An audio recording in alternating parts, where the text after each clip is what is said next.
Hi friends, welcome back to my channel.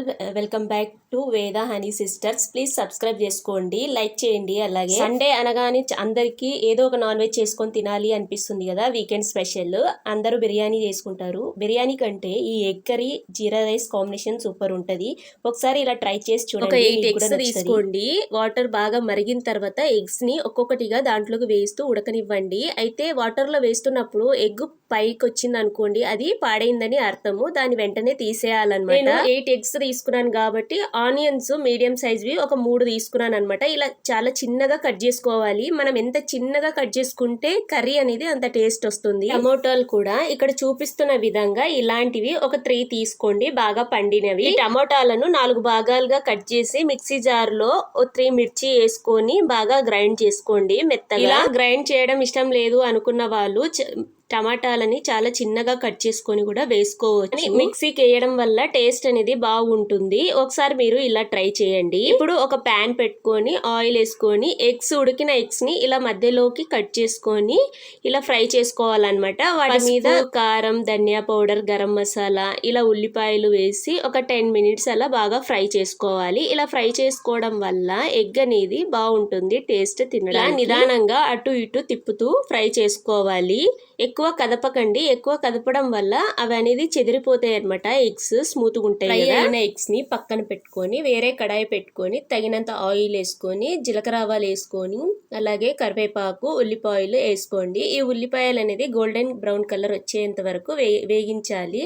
ఇలా వేయించడం వల్ల కర్రీ అనేది టేస్టీగా ఉంటుంది. ఏ కర్రీలోకైనా ఇలాగే వేయించాలి. ఆనియన్స్ వేగిన తర్వాత అల్లం వెల్లుల్లి పేస్ట్ పచ్చివాసన పోయేంత వరకు వేగనివ్వాలి. టమాటో ప్యూరీ చేసుకున్నాం కదా, దాన్ని ఈ స్టేజ్ లో వేసేయాలి. వేసి టమాటోలో ఉండే వాటర్ అంతా ఇంకిపోయేంత వరకు మనము మరగనివ్వాలి బాగా. ఇలా ఈ స్టేజ్ లో ఉన్నప్పుడు ఇప్పుడు కారము, ధనియా పౌడరు, గరం మసాలా, పసుపు, కొంచెం సాల్ట్ వేసుకొని బాగా కలిపి మసాలాలన్నీ వేసిన తర్వాత అన్ని కలిపి ఒక 5 మినిట్స్ అలా వదిలేయాలి. ఆయిల్ అనేది పైకి తేలుతుంది. అప్పుడు మనకి గ్రేవీ ఎంత కావాలో అన్ని వాటర్ వేసుకుంటే సరిపోతుంది. ఆ వాటర్ అంతా ఒక 10 మినిట్స్ అలా బాగా వాటర్ ని మరగనివ్వాలి. ఇలా బాగా మరిగిన తర్వాత ఎగ్స్ ని ఒక్కొక్కటిగా దాంట్లోకి వేసుకోవాలి. ఎగ్స్ వేసిన తర్వాత ఎగ్స్ అనేవి ఉడకనవసరం లేదు. ఫస్ట్ బాగా ఫ్రై చేసాం కాబట్టి వేసాక ఒక 2 మినిట్స్ అలాగే ఉంచి కొత్తిమీర చల్లుకొని గ్యాస్ ఆఫ్ చేసుకుంటే అయిపోతుంది. అంతే అండి, ఎంతో టేస్టీగా ఉండే ఎగ్ కర్రీ రెడీ అయినట్లే. ఇప్పటి వరకు చాలా ఎగ్ కర్రీస్ చూసింటారు. అలాగే ఇలా ఒకసారి ట్రై చేసి చూడండి, మీకు బాగా నచ్చుతుంది. దీని కాంబినేషన్ జీరా రైస్ కూడా నేను ఇప్పుడు చూపిస్తాను. నార్మల్ రైస్లో కన్నా జీరా రైస్ కానీ, బగారా రైస్ కానీ, లేకపోతే పలావ్ కానీ, చపాతీలో కానీ చాలా బాగుంటుంది. ఒకసారి ట్రై చేయండి. చూడడానికి ఎంత కలర్ఫుల్గా కనిపిస్తుంది ఎగ్ కర్రీ. తింటే కూడా టేస్ట్ అనేది చాలా బాగుంది. ఇప్పుడు ఒకేలాగా చేసుకుంటే బోర్ కొడుతుంది కదా, ఒక్కసారి ఇలా ట్రై చేయండి. మీకు కూడా బాగా నచ్చుతుంది. ఎప్పుడు ఇలానే చేసుకొని తింటారు. కొత్తిమీర చల్లిన తర్వాత ఒక 10 మినిట్స్ అలా మూత పెట్టి వదిలేయండి. మసాలా అనేది ఎగ్గుకి బాగా పట్టుకొని గ్రేవీ అనేది కొంచెం తిక్కుగా అయ్యేంత వరకు అలానే పెట్టేయండి.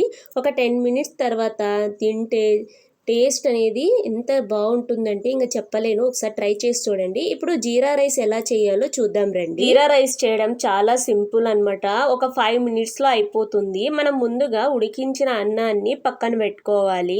ఇప్పుడు తగినంత ఆయిల్ వేసుకొని దాంట్లో కొంచెం గీ కూడా వేసుకోండి. గీ టేస్ట్ అనేది బాగుంటుంది. బాగా వేడైన తర్వాత బిర్యానీ ఆకు, జీరా, కరివేపాకు, మిర్చి వేసుకోవాలి. వీటిని బాగా ఫ్రై చేసుకోవాలి. జీరా కొంచెం స్మాష్ చేసుకొని వేసుకోండి. అలాగే వేస్తే దాని ఫ్లేవర్ అనేది తెలియదు. ఇలా ఫ్రై అయ్యాక మనం ముందుగా ఉడికించి పెట్టుకున్న రైస్ ని దీంట్లోకి వేసుకొని బాగా కలుపుకోవాలి. కలిపిన తర్వాత ఇంకా పైన కొత్తిమీర చల్లేసుకొని ఒక 5 మినిట్స్ అలానే వదిలేయాలన్నమాట. అంతే అండి, ఎంతో టేస్టీగా ఉండే జీరా రైస్ రెడీ అయినట్లే. Jeera rice combination egg curry super ఉంటది. ఒకసారి మీరు కూడా ఇలా egg curry jeera rice combination try చేయండి. మీకు కూడా డెఫినెట్ గా నచ్చుతుంది. ట్రై చేసి మీకు ఎలా వచ్చిందో అనేది నాకు కామెంట్ చేయండి. వీడియో నచ్చితే లైక్ చేయండి. కొత్తగా చూస్తున్న వాళ్ళు సబ్స్క్రైబ్ చేసుకోండి. అంతే, వీడియో మళ్ళీ కలుద్దాం. బాయ్.